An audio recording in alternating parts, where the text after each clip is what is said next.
Hey there, gamers. In today's video, we're diving into Once Human to help you track down the cult list's treasure at Chalk Peak. First off, if you're working through the Lost in Madness quest, you'll need to find the cultist treasure map. Start your search in the Dayton wetlands, specifically at the BN store in Coastside Plaza on the east side of the map. Eliminate some enemies and keep an eye out for a red candle glowing nearby.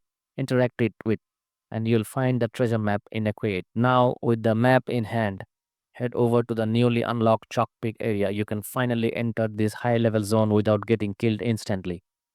Make your way west from Dayton Wetlands to Believer Colony, a little west of Tallgrass Inn. When you arrive, look for the cult list's marking. Climb the wooden stairs, head into the house, and check near the desk. There you will find the cultist's treasure. Opening it will reward you 3 stellar Planulus and Eclipse and Cortex LV1 and 390 EXP. That's it for today's guide. Hopefully this helps you in your journey to claim your prize on Once Human. Be sure to like and subscribe for more tech tips. I'll see you in the next one.